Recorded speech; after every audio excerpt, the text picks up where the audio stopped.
You're listening to the Sports Scramble podcast, where four friends serve up a weekly plate of sports with a side of SEC bias.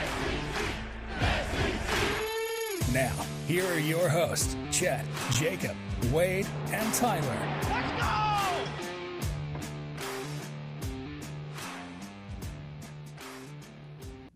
And hello, everyone. Welcome into the Sports Scramble podcast. A week after we took a break, and we're back to not all four of us. I feel like we're going to need an alternate intro because lately it's been this is what we're called the Sports Scramble for, because you never know how many hosts and what content that you're going to get from us. But we're back. This is pretty much SEC Talk 2.0 with Wade and I. So Wade, how you doing on this fine Monday night, getting ready for this Bengals and Commanders game coming up?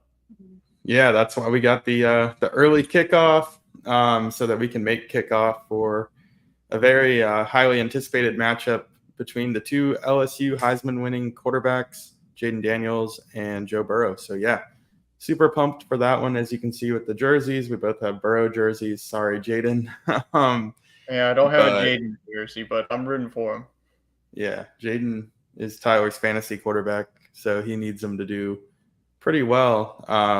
And of course, we want to see him do well as well. And Jamar is in there as well. So very pumped for that. And yeah, it's let's call it national coverage of SEC talk. We focused on the SEC yesterday, and now we got a little bit more nationwide football for y'all.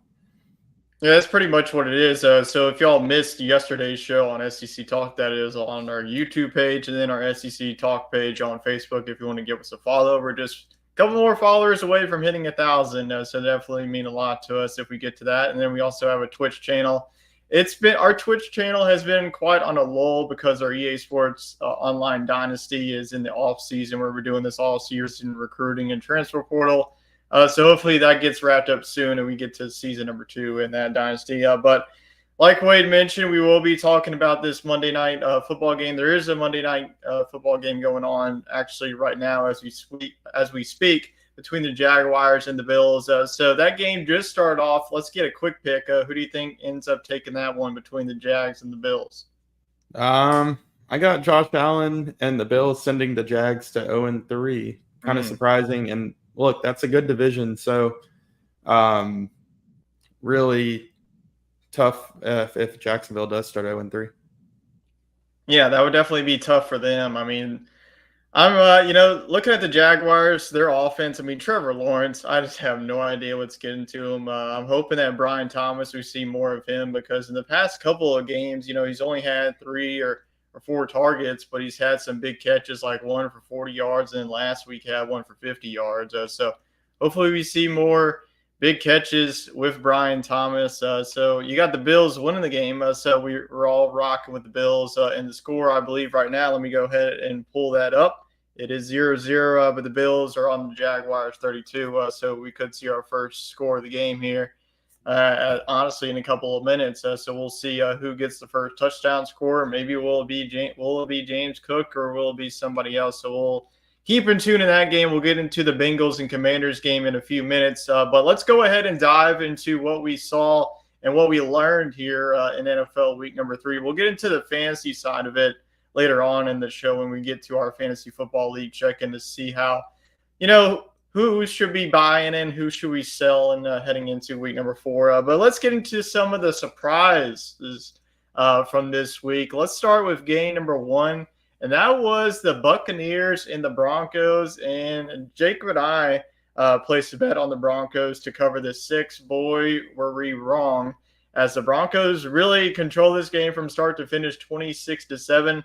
Bo Nix probably had himself his best season, not his best season, his best game of his career with Denver. And then a lot of people were buying into the hype of this Tampa Bay offense. I'm sure that you're going to get into Rashad White here in a couple of minutes of what's going on with that backfield with Bucky Irvin. But yeah, really, I mean, Baker Mayfield did not have a good game at all. He threw an interception, only had one touchdown, I believe. Yes, and that was a 5-yard touchdown to Chris Godwin. So what are your overall thoughts? Let me give your thoughts on what your situation is in fantasy with Bucky Irvin really taking over that role. But how surprising was it that Denver absolutely dominated this game? I was really surprised. So I'm in one of those eliminator pools, and I got eliminated last week when the Raiders beat the Ravens, and I was upset about that. But I was helping my boss with his, and we were both very confident that the Buccaneers were going to beat the Broncos because we just hadn't seen anything out of Bo Nix. It was an early kickoff on the East Coast, had everything you wanted. But yeah, the Buccaneers offense just hit a wall. I expected Mike Evans to have a slow game with Surtain on him, but I figured Chris Godwin would have another really big time game out of the slot, and that overall the Buccaneers would overwhelm the Broncos defense. But I think we're seeing that this Broncos defense is pretty legit. I mean, they really haven't had a bad game yet. The offense has just taken a little bit to get going, and you hit on the run game. These are probably the two worst rushing offenses in the NFL going at it.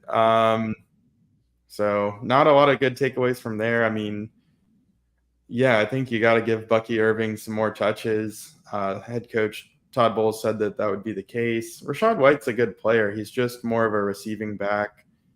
What makes me scratch my head is that Bucky Irving's kind of a receiving back too. I mean, he's pretty tiny. much the same that Rachaad White is, but probably a little bit faster. 5'8". He's 5'8". At least Rachaad is 6'1". So I don't know. They're missing a thumper, like they had with Leonard Fournette. I'm not suggesting that he's the answer. He's kind of old and washed, but why this team didn't try to draft Braylon Allen instead, or Ray Davis, somebody that can really just pound the football. I think that's what they need. So if the Buccaneers are going to try to win the NFC South, which I think they still could be considered the favorite, maybe they're a team to watch at the trade deadline to add a little bit of depth at the running back position. Yeah, I mean, both running backs to me are just not reliable. You know, Javonte Williams, he's had the talent in the past couple of years. He's been dealing with an injury, and it's just like they don't feed him the ball anymore. I just don't know what's going on with this offense. He's just not that good, to be honest.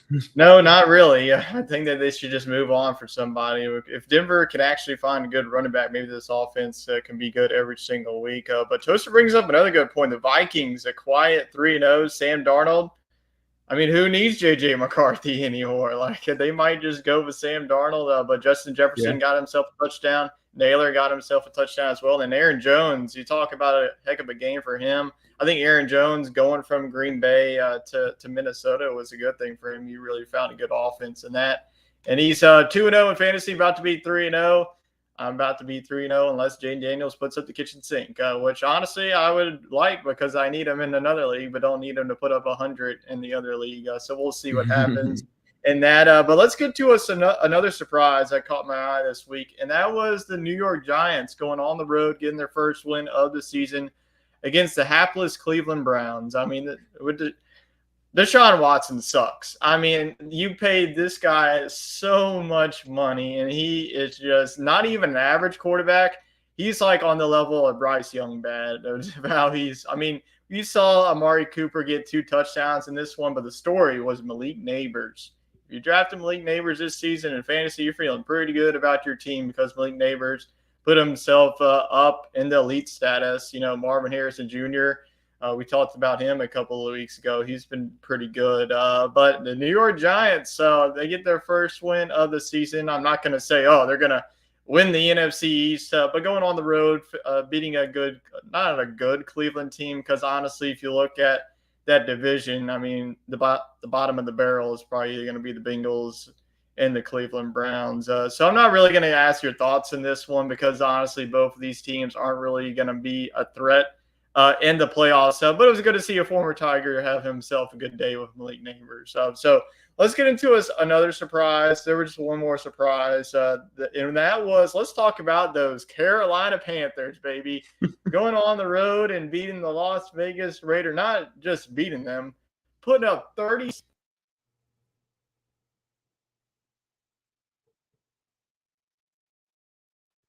Look, Is Andy Dalton the future in Carolina? I don't know why my mic decided to unplug. I guess Young heard me. StreamYard didn't want to hear the praise for the Panthers. Yeah, is Andy Dalton the future here in Carolina?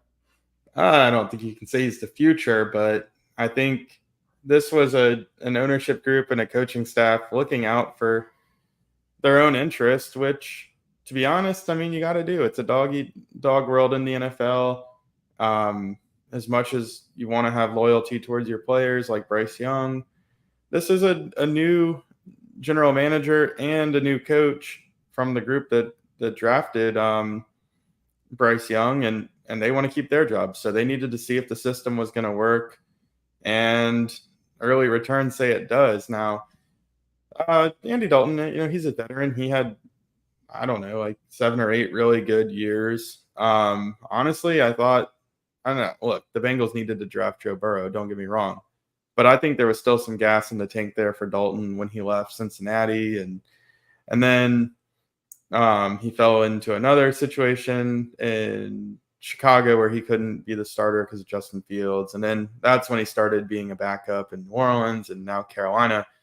I don't think he's anybody's future, but I mean, I think the guy can still play. And I think he can help develop the rest of this Carolina Panthers young core, such as Xavier Legette, which is just as important for the Panthers. So I think he can be a bridge guy, whether they eventually do go back to Bryce Young once he's had some time to settle down and maybe just get his mentality right, or to whoever they draft next. I mean, it's a pretty decent quarterback class. Or could they have their eyes set on somebody like Arch Manning if the Manning family would so allow? I don't know. But no, I think the Panthers have to be pleased with what they saw. I mean, at least they looked like a football team. Yeah, I mean, at the very least, it revitalized this offense. Chuba Hubbard, he had over 100 yards rushing on the ground, and he had a receiving touchdown. And the story of the day, Deontay Johnson. I mean, I saw a lot of hype, a lot of experts saying like, oh, he's going to be like the number 1 wide receiver for Carolina. You didn't really see it for the first couple of weeks because Bryce Young, honestly, he just did not do so well. I mean, the offensive line couldn't really block for him, and all of a sudden, Andy Dalton comes in here, and they can actually score more than 7 points. I mean, put up 36 against a Vegas team that just beat Baltimore on the road. So very impressive performance against Carolina. We'll see if that continues. But Deontay Johnson, 122 yards and a touchdown. That's got to be a good story for them. Adam Thielen did get hurt in that game, so you might be seeing Xavier Legette, like you just mentioned, might get a couple more snaps from him. But nonetheless, they got their first win of the season. They just need a couple more to beat their win total from last year, which was like 2 or 3. So yeah, let's see if this can at least revitalize this offense for at least. I mean, I'm not going to say that they're going to win the NFC South. I mean, could they? Because the NFC South, we know how the NFC South is. I mean, it's open for pretty much everybody at this rate. So really good win for Carolina, especially go on the road and beat a Vegas team. That's just a dumpster fire, in my opinion.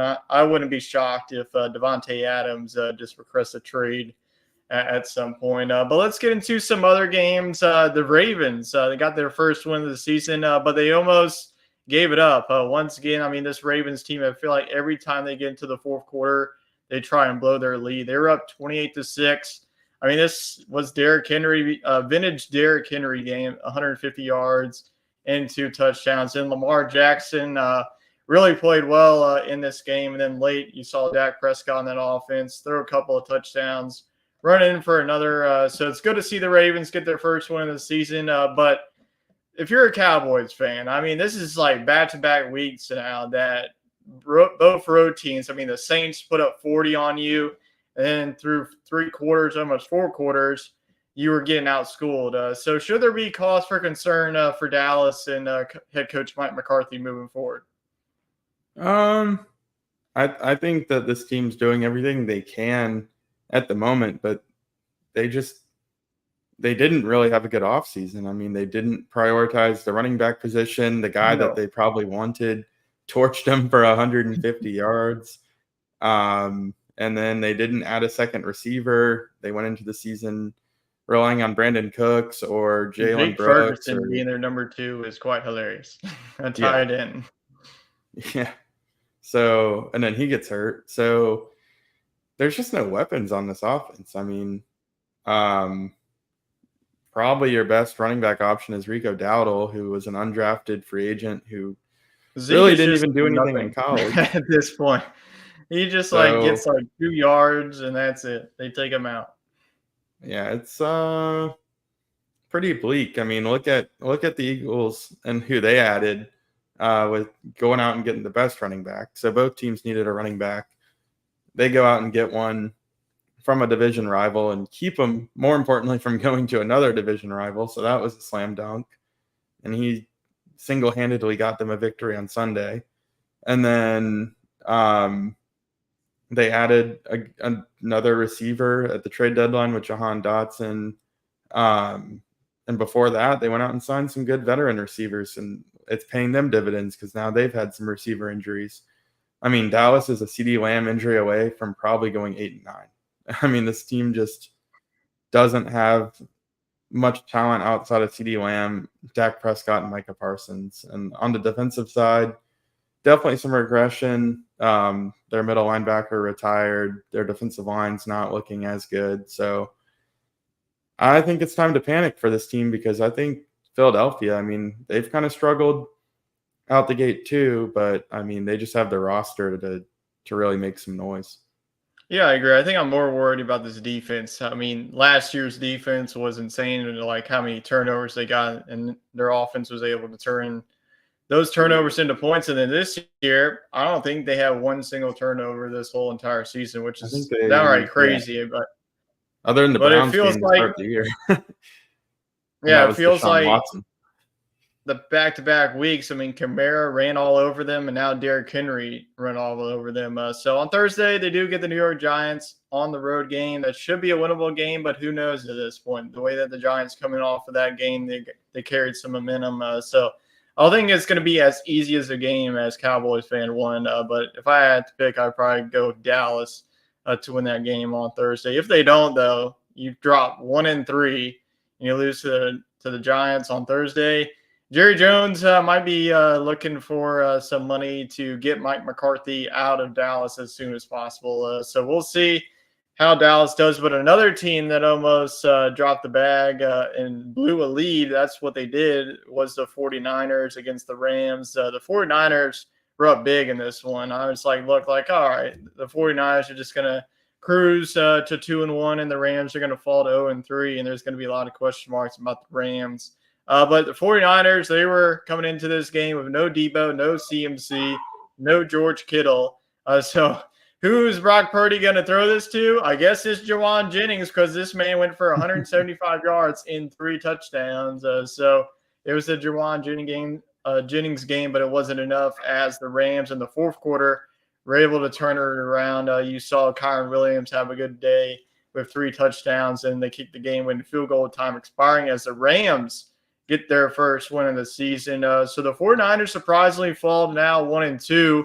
We did get some news today about CMC that he is seeing a specialist in Germany about his Achilles. So the overall aspect of this team is how the heck are they going to survive with all these injuries? I mean, you're already 1-2. Your schedule doesn't get any easier from here.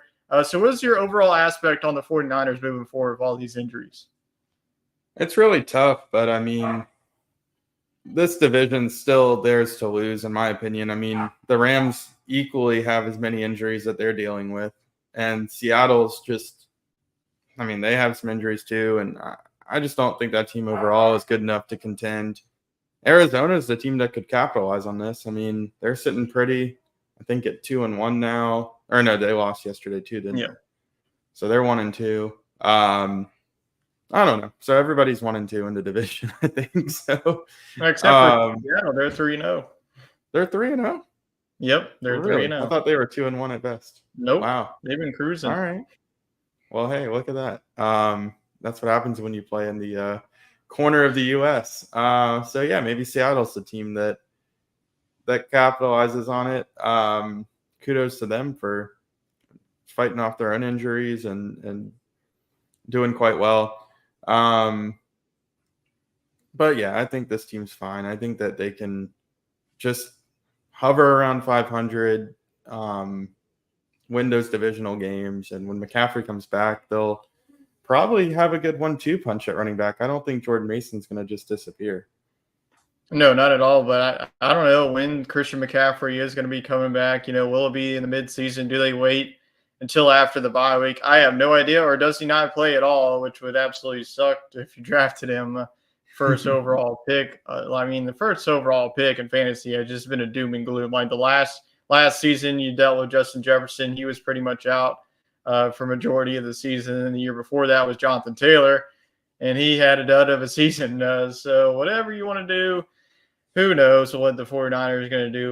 You got Jawan Jennings. We'll see if he can continue to produce. Brandon Ayuk, you paid him all this money, and he doesn't do diddly squat for you.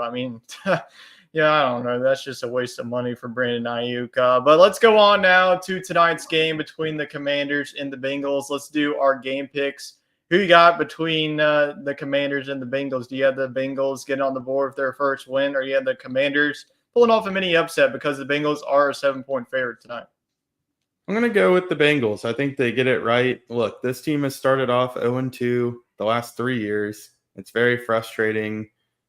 I think that they got to look at their organization and say, hey, guys, let's take the preseason seriously and not sit around joking around. But, yeah, you get T. Higgins back. I think Jamar Chase needed to just put it all out there and have a cry fest on the field. And I'm a firm believer that Joe is going to get this team in line. He's got a good connection with his team, and I think he's going to tell them, look, all right, we hear you, we see it, but we can't go 0-3. And they play Carolina next week. Now, Andy Dalton will want to get some redemption, so I'm not writing that off as a win, but there's a really good chance for this team to rebound and get to 3-3 because I think they have the Giants coming up in a few weeks too. Well, they should already have one win. They got screwed against the Kansas City Chiefs on a call that the Falcons got screwed on last time, the same thing. So who knows? But I'm going to go with the Bengals in this one. Like you said, I just think that this is the one to get. Nothing against the Commanders, but I think that if Joe Burrow, if he's going to have his best game of the season, it's going to be against the Commanders secondary that it's really been torched for the past couple of weeks. You saw Baker do it. And then you saw Daniel Jones do it a couple of weeks back. So I am going to go with the Bengals. Joe can do it. Yeah, I'm going to go with the Bengals. Though I think that the Commanders can cover that 7. I think that this is going to be a back and forth. But this is probably going to be like a 28-24 type of game. I'm hoping for more points than that because I just wanted to see 2 quarterbacks get after it. But let's throw out an anytime touchdown score bet. Who do you have scoring a touchdown? I think Jamar gets it done. Joe's probably going to throw for 2 or 3, so I think one goes to Jamar. Yeah, I'm going to go to Jamar too, like I just mentioned. If you drafted Jamar, this is the game that you need him to score a touchdown. If he doesn't, then who the heck knows when he's going to score a touchdown. Going up against this Commanders secondary that, like I mentioned, ranks at the bottom of the league in pass defense. So Jamar, if this is going to be the game for him and Joe Burrow to get that 20 points that he needs, I'm going to go with Jamar Chase anytime touchdown scored tonight. All right, so let's close the book. James Cook gets the first touchdown. There you go. So Jacob will be happy on that. We'll get to his matchup. So we'll see how that touchdown affects his matchup.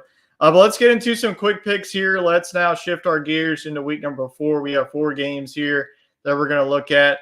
Let's go on now to the Sunday night football game, the Bills and the Ravens. Who do you got winning that matchup? Is that Baltimore? It's at Baltimore. Yeah, prime time in Baltimore. Hard to pick against them. I'm going to go with the Ravens. It's probably going to be a low-scoring game, but give me the Ravens at home. If it was in Buffalo, I'd probably pick Buffalo. But the Ravens are showing a little bit of life after the Dallas game. Is that more of Dallas's defense not being too great, or is that this Ravens team you're seeing Derrick Henry be Derrick Henry. They're giving him more touches as it goes. Mark Andrews is honestly just a ghost. I have no idea where that man has been this whole entire season. He had 0 targets in that game, but you're starting to see Rashad Bateman step up, and then Zay Flowers. he had a dud game, but he's one of those receivers I think is going to bounce back against the Bills. So give me the Ravens. The next game, let's go to a Monday Night Football game. Next week will also be a doubleheader. We have the Seahawks and the Lions, and it was revealed that this will be the game that the Lions wear their all-black uniforms. So who you got? Shoot, for that reason alone. I'll go with the Lions. They've been pretty good at Ford Field. I mean, home field advantage doesn't always mean everything in the NFL, but I think this team's pretty good at home, so I'm going to go with the Lions. Yeah, I was thinking about the Seahawks, but once I saw the Lions post on social media that they're going to wear those all blacks, woo! I don't pick against a team that wears Hey, and black I thought Seattle was 0-3. At home.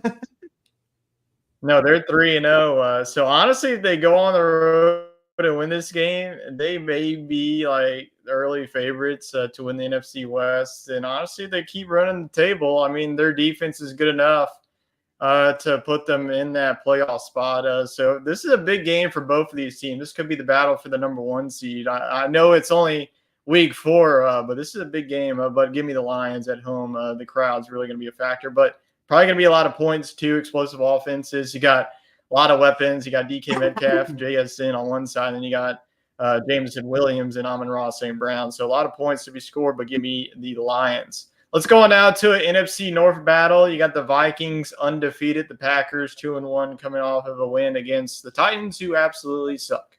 They are honestly one of the worst teams I've ever seen this season. But Vikings at Lambeau. Do you see Sam Darnold and the Vikings keeping the undefeated season, or do you have the Packers at home with Malik Willis, who's looking pretty good so far? Yeah, he has. That was a really underrated trade to go get him from that Titans team that you just talked about. They kind of gave up on him, and they felt like there's some similarities between his game and what they want to do with Jordan Love when he's healthy. So I don't think they thought that he'd have to do it right away, but he's done good. You know what? I think the Vikings continue this miracle run, though. I think Aaron Jones has a huge revenge type game. I know it's hard to go beat the Packers in Lambeau, but it's early in the season. It's a gift to get to play them in Lambeau in September as opposed in December. And I think just the quarterback play, neither quarterback we expected to be playing well or even playing for their teams at this point. But if Darnold plays, I know he's got a sprained knee. Give me the Vikings. Yeah, this is a tough one for me. Like you mentioned, this is an Aaron Jones get-back game, so you know he's going to feel it. I think that this is going to be a low-scoring game. The Vikings defense, honestly, we talk about Sam Darnold and that offense. This Vikings defense has really flipped it around this season. But it's hard to win at Lambeau, whether it's September or December. So I'm going to go with the home team and the Packers just to be different. That way we're not all picking the same teams for these NFL games. So give me the home team and the Packers. One more game to get to. Well, let's go to the Eagles at the Bucks. After the Eagles went into New Orleans, they look to continue their winning ways. And then Tampa Bay, after dropping an egg against the Denver Broncos, are looking to bounce back. So you're going with the Birds or go with the Bucks in this one? Well, Bo Nix gave this team fits, and Jalen Hurts is as good of an improviser as anybody. And he played really bad against the Saints. I think he puts it all together, and give me the Eagles. I think that the Buccaneers drop this one at home.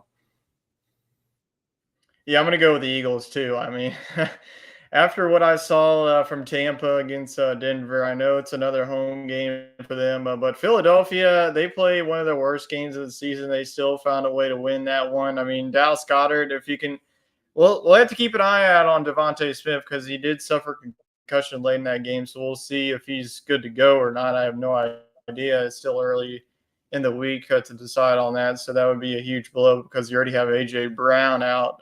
So it might just be Dallas Goedert once again, but I think that they're going to rely heavily on Saquon Barkley. Going to be another defensive game that both teams are just going to have to grind it out, but give me Philadelphia on the road. So that is our NFL talk. Now let's get into one of our segments. Before we get to who got that dog in him, let's try and make some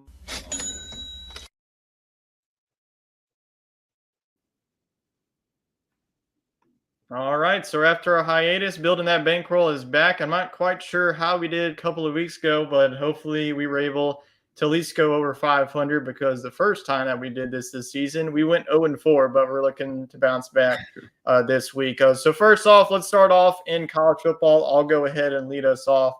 And I'm going to go to the SEC in this one. I see in this line right now, give me Oklahoma -2. I mean, if you've seen Auburn this season, they haven't really given you much to really enjoy. So give me the points. I know that Oklahoma didn't look great either, but I have Jackson Darnold bouncing back. It's going to be a defensive game. It's going to be a close game, but I think that Oklahoma can at least go on the road and win by 7. Because honestly, if Arkansas can beat them by 10, I think Oklahoma is better than Arkansas, so give me Oklahoma -2. That's a pretty easy line for me. So give me the Sooners to cover that. What you got in the college football world before we go to NFL bets?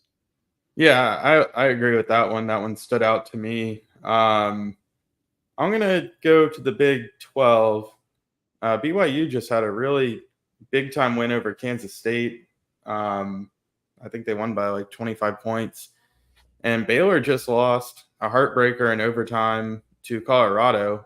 Those two teams play this weekend at Baylor and Waco. And Baylor opened as a 3-point favorite. I see the BYU Cougars going on the road and winning that ball game. But if you can get them at +3, I mean, you could take that as well and maybe push if it's a late field goal or something. So I like BYU on the road +3, or honestly the win outright.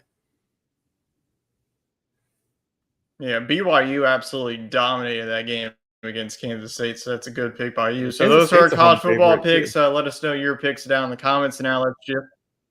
Yeah, absolutely. So now let's go on to our NFL bets. What you like in there in week number 4? Well,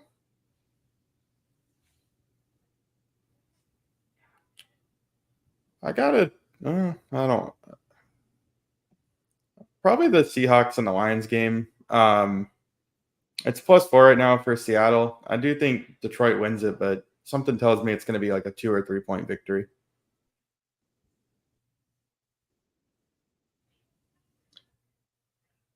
Yeah, I'm going to go to NFC South battle here. I'm going to pick against the Saints. I'm going to go with the Falcons -2 there. I mean, I think the Falcons are legit. I mean, they just honestly, they should have beaten Kansas City last night, but once again, the refs just wanted to break the game up. But this Atlanta Falcons team, I mean, Kirk Cousins is starting to play well, and then Drake London, he's starting to play like a wide receiver one that I expected him to be going into this season. And Bijan Robinson, he's a stud. So they got, and even Darnell Mooney, he's starting to get a role as a wide receiver too. And then also Ray McLeod, who would have thought that he would be a wide receiver 3 on a team. But this defense has stepped up.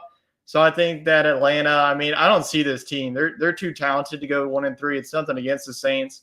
I think that Atlanta at home, coming off of a tough emotional loss, I think that they get it done against their arch rivals in the Saints. So give me Atlanta to cover that -2. So those are our best bets on the week. We'll keep track of that. Maybe Wade and I go undefeated, and we know what the problem is Chet and Jacob destroying our who got building that bankroll segment, but we will have to see. But now let's get into our another segment before we get into our college football talk, and that.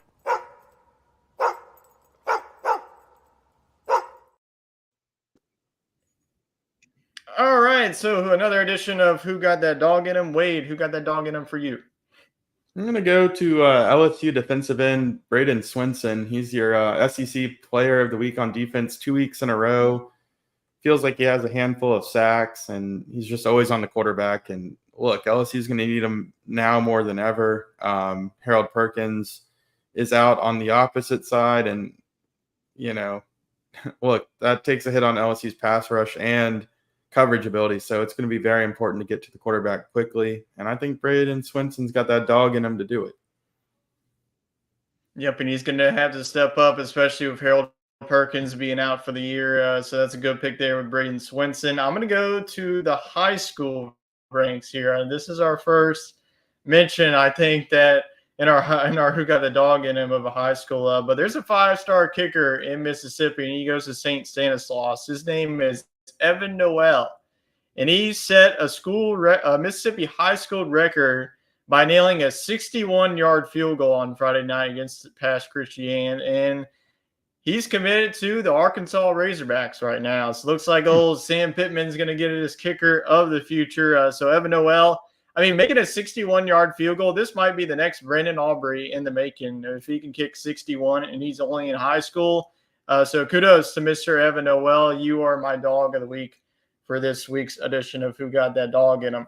All right, now let's shift our gears and go into college football, and then we'll end it off here with some fantasy football chat. Not sure if we have NASCAR Neil talk. I don't know if we have that or not, but we will get to that if we do. But let's get into some of our college football. Okay, we don't. All right. It must be silly season or something. But a couple of games that I do want to get to. We're not going to spend too much time on it. But Michigan completes the comeback over USC. Michigan only threw the ball a couple of times for 30 yards in this game. It was just a typical old-fashioned Big Ten game that USC had to travel all the way from Los Angeles to Ann Arbor, Michigan. So Michigan gets the win there. I mean, they got drilled by Texas a couple of years ago. So where do you think overall about this Michigan Wolverines team? They're not dead yet. I mean, they don't even have a single loss in the Big Ten. Their loss comes out of the conference to a really good Texas team that's probably going to make it to the college football playoff. So are you still buying the hype that Michigan can still compete for this Big Ten title this year? I think they're still a step behind, Ohio State and maybe Oregon as well. But I think this team's on the right track. I think that they found their identity, and it doesn't have to be through Donovan Edwards. They have other guys that can run the football too. And maybe you're going to see a full-time switch at quarterback that benefits them as well. So that was a really impressive win because I think Southern Cal is a good football team. I think travel caught up to them there as well and will continue to do so. But, hey, they asked for it. They joined the conference. Yeah, that is true. I mean, I saw a graphic that ESPN showed that UCLA was like the most traveled team of like 23,000 miles the whole season. So that's what I hate about all this conference realignment. We're seeing today that the Pac-12 is trying to get some teams like Utah State is now joining that conference. Gonzaga is joining the conference. I mean, not for football because they don't even have a football team. So it's going to be Gonzaga just cruising everybody to a Pac-12 basketball championship because everybody sucks. And they're getting full revenue. But good win though from yeah, but good win for Michigan. That was a really big win for them. Let's go to some Big 12 games. You already mentioned this one. BYU absolutely dominating Kansas State at home, 38-6. If you were staying up for that game, I mean, you saw a lot of offensive firepower. You saw a punt returner go for 96 yards to the house. So really impressive BYU there over a good Kansas State team. Another win for the Big 12 was Utah taking down Oklahoma State, and Utah now 4-0. And that was one of the games that we looked at, really looking at Utah's schedule, not that difficult. Oklahoma State was one of those early road games that we circled. And no Cam Rising, no problem, as this Utah defense continued to step up 22-19. So I know you and I picked Utah to win the Big 12, so this should be no surprise to us. So hopefully Utah takes care of business because you look at the rest of the Big 12, I think that really the other teams that might – I mean, Kansas, they're not going to be in contention. I just don't think that they're going to be that good. So, and honestly, it might be Utah's to lose at this point. But we will keep an eye on that. Yeah, another big game on Friday night that happened. This was a minor upset. Illinois pulling off the upset against Nebraska. Nebraska was a 9.5-point favorite. And Illinois and Brett Bielema, he just continues to win, folks. I mean, either Arkansas should have got rid of him or Illinois is just a smart football program. They just know how to win football games. So Illinois quietly undefeated, but they do have a big game this week against Penn State, which we will get to here in a couple of minutes. So those are some of the big games that we noticed in week 4. Now let's look ahead to week number 5. Like Wade mentioned, we looked at all the SEC games in last night's show, and now we're going to go to a more national. So let's go now to the first game here. We are going to start with the Big 12. It's a top 25 battle between number 20 Oklahoma State and number 23 Kansas State. Both teams are looking to bounce back, like I just mentioned. Oklahoma State just losing 22-19 to Utah, and Kansas State losing pretty badly to BYU. So do you have the Pokes or the Wildcats bouncing back in this matchup? Yeah, I thought it was interesting that Kansas State is the home favorite by 5 still. But I think it's a tough place to play. Give me Kansas State. I think they shake it off. Just a wacky trip out west. I think they shake it off.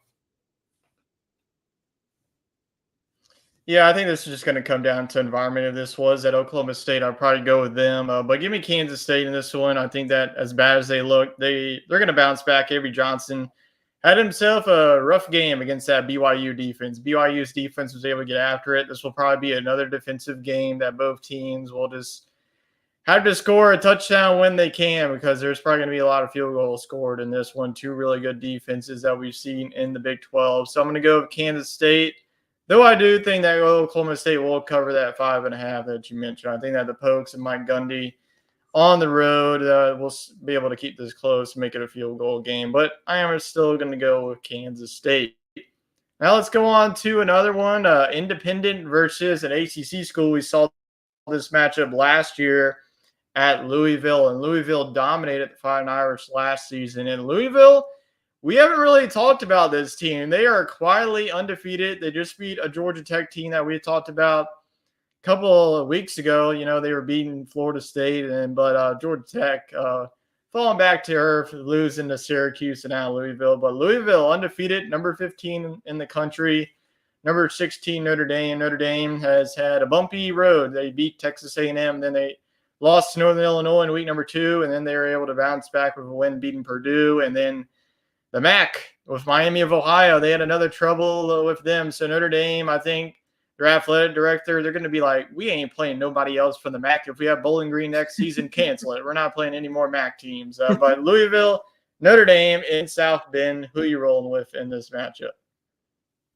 I'm going to go with Notre Dame. I think that this is still a very good football team. And Louisville, I mean, I don't know. We saw them win this last year, but I just think it's different on the road. So give me Notre Dame in this one. I think it's going to be kind of lower scoring. Notre Dame's going to make you play their brand of football. It's going to be like 23-17. And Riley Leonard got his first passing touchdown of the season against Miami, Ohio. So we'll see if he gets a couple of more against Louisville. He's going to have to if they want to beat Louisville. But this is a get-back game for Notre Dame. I think that they ended up winning this one. It is going to be close. Louisville is a talented team. You look at the ACC, it's looking like it's going to be Miami and Clemson, the ACC championship, and pretty much everybody else. So this is a big game for both teams. Notre Dame still in the college football playoff discussion. But if another loss, they would be knocked out of that pretty much instantly. So this is a big game for both the Cards and the Fighting Irish, but I'm going to go with Notre Dame at home to win this game. Now let's go on to a game that we talked about last night, but let's go ahead and bring it up again. It's the SEC game of the week, number 2 Georgia at number 4 Alabama, like I mentioned on last night's show. Both of these teams are coming off of the bye week, so both of them will be fresh. Two of the most talented quarterbacks that you're ever going to see in college football square off of Carson Beck and Jalen Milroe. So I'm guessing you're going to go with Georgia because that's who you went with last night. So you're going to go with the Dogs, or did you sleep on it and go with the Crimson Tide? No sleep thoughts.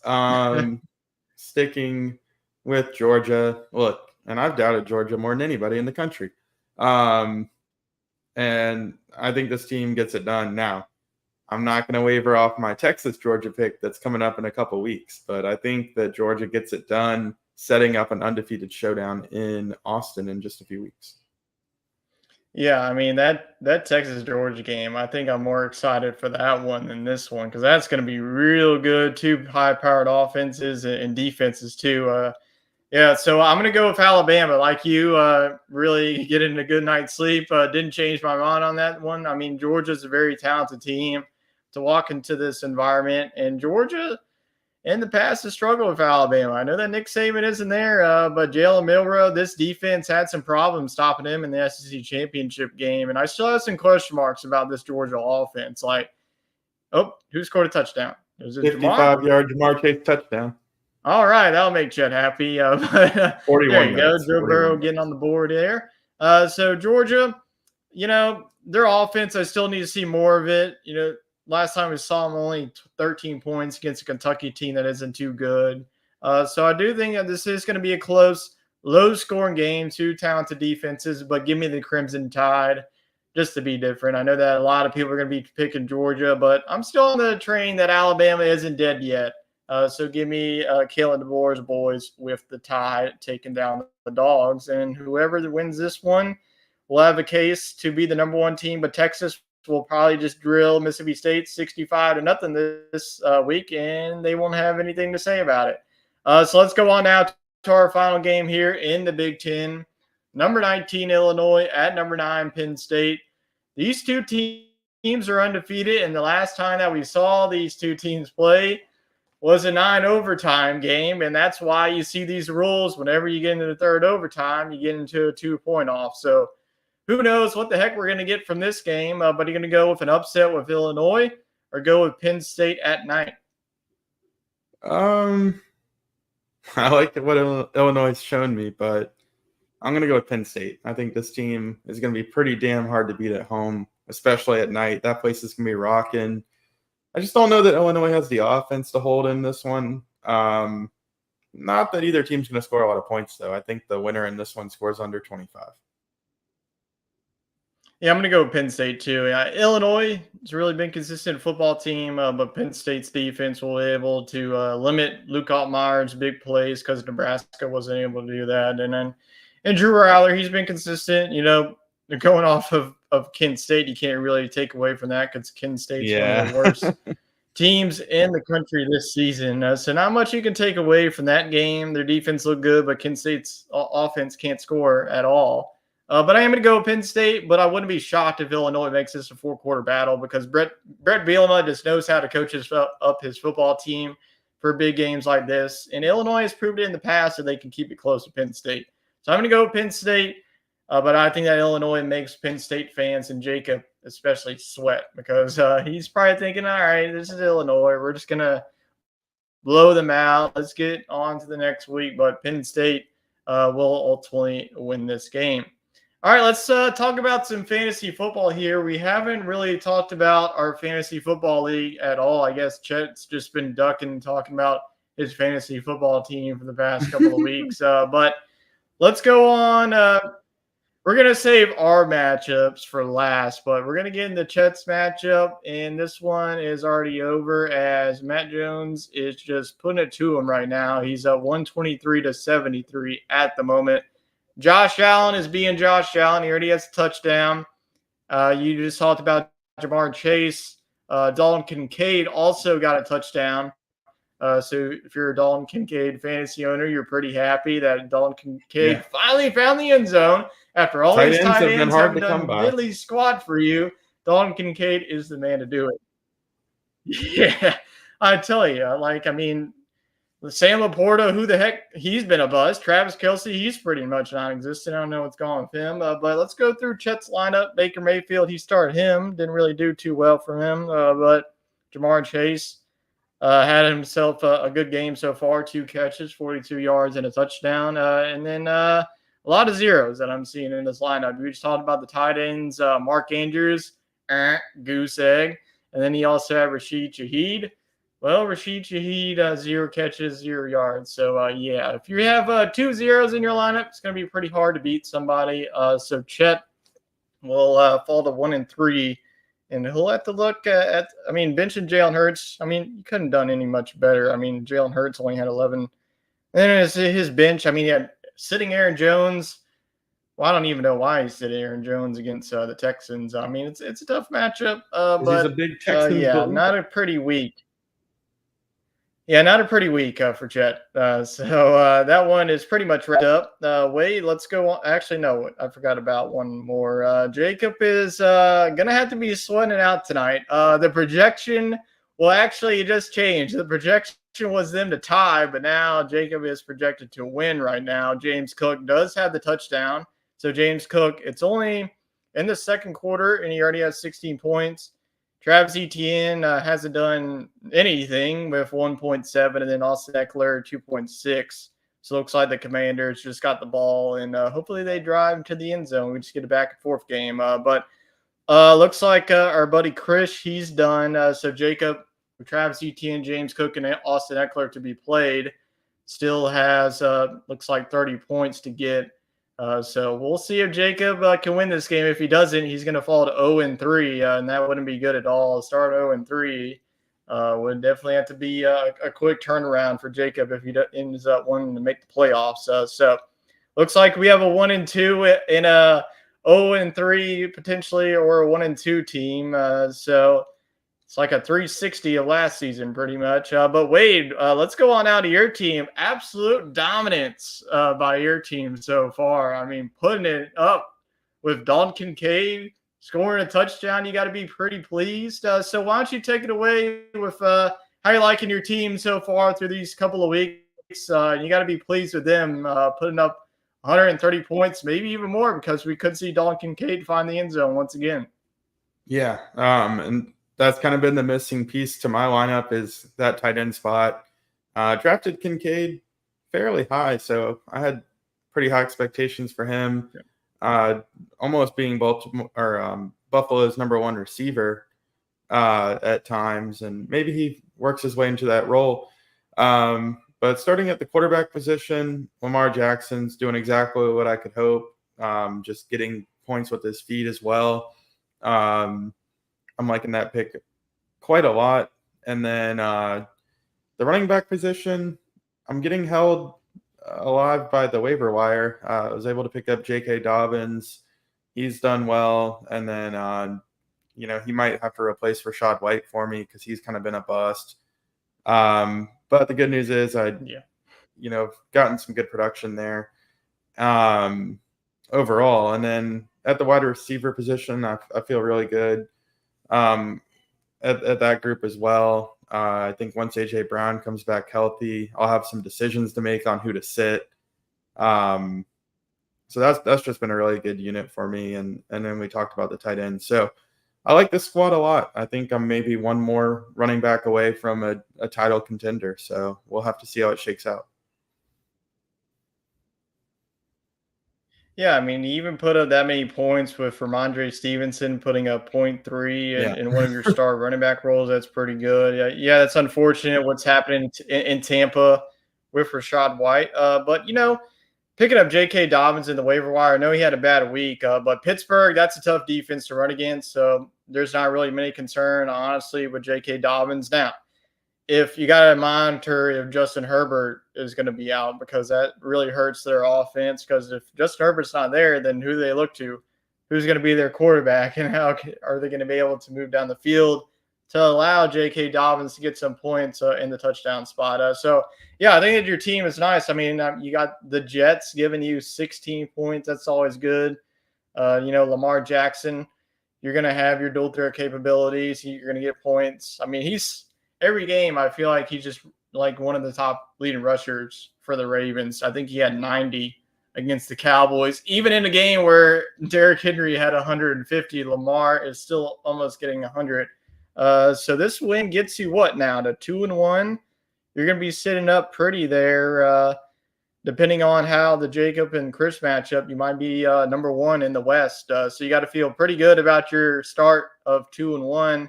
After the past couple of years in this league, you've been starting off pretty slow. So you got to be real impressed with 2-1 out of the gates. Yeah, 2-1. And I think I've scored about 120 to 130 each week. So I'll take it. Yep. And I think there's some room for improvement. I think the running backs can get better. And then, like I said, once A.J. Brown's back, that's huge for me.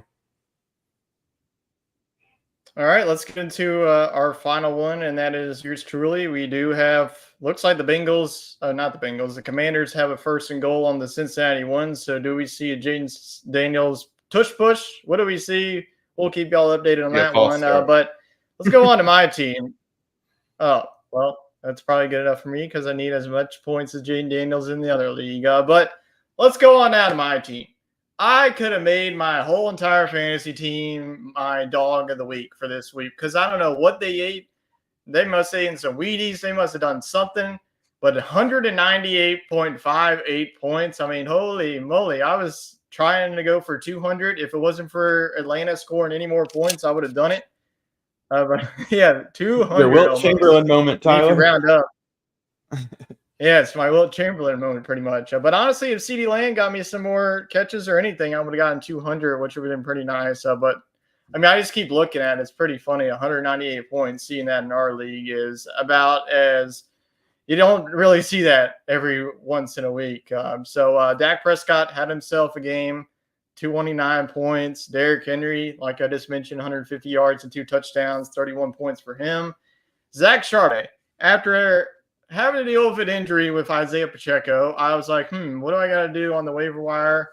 I saw the news of Zach Charbonnet getting the start, and he did as much as I could. And honestly, even better than what Pacheco could have done for me as 25.7 points. CeeDee Lamb, you know what? I'm not angry at him. He scored 8 points, and my team still put up almost 200. So honestly, we don't even need him to do well this week. But Rashee Rice, you got to start talking that Rashee Rice is the ultimate steal of this season's draft. Because, I mean, he went in round 5, round 6, 12 receptions. That is a career high from him.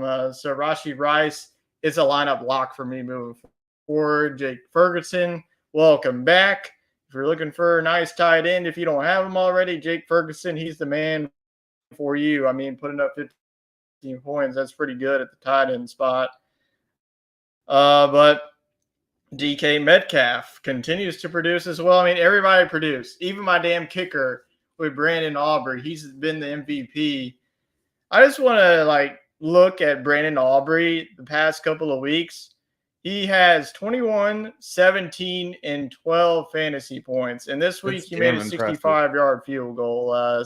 So, yeah, my team ain't messing around.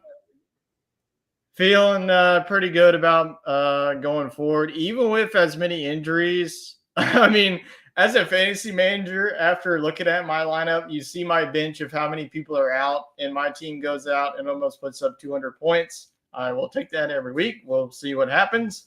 But Wade, I want to get your point on the outside looking in of what you saw from my team this week. Yeah, like you said, if you can put up 200 points and your first round guy doesn't even get you 10, and then your second round guy's out, I mean, that's pretty good. So I think you're kind of in the same boat as me. You're just maybe a running back ad away from really having some consistent flex play. So I know you're going to be scouring the waiver wire, always trying to make your team better, but I certainly don't want to face you. Well, you want to face me when the Dallas Cowboys have a bye week. That's in week number 7. So hopefully I can tread water before there. But yeah, my bench is obviously a concern for me. But, we're just going to try and go after that waiver wire because the waiver wire has been treating me nice. That Zach Charbonnet pickup was definitely the move there. So that is our fantasy football. Hopefully we're going to be rooting for Jacob to get on the board here for the podcast and the credibility of it, as Chet's fallen to 1 and 2. Looks like Wade and I are might be the top 2 teams here in the West and the East so far. So we'll see how it treks. But that's going to be it for tonight's show. We did it pretty early here so we can get back to Monday Night Football. So we're going to end it pretty early here, under an hour, so we can get back. I know that everybody else wants to watch this game. So hope everybody enjoys the rest of your week, and we'll see y'all back here next Monday night. Probably might be a little bit later because the Seahawks and Lions are playing, and damn well I want to see those black uniforms in action. But we will have a show next Monday. Hopefully we get some more folks with us and not just the 2 of us the rest of the way. So for us, we will see y'all next time here on the Sports Scramble, and we will see y'all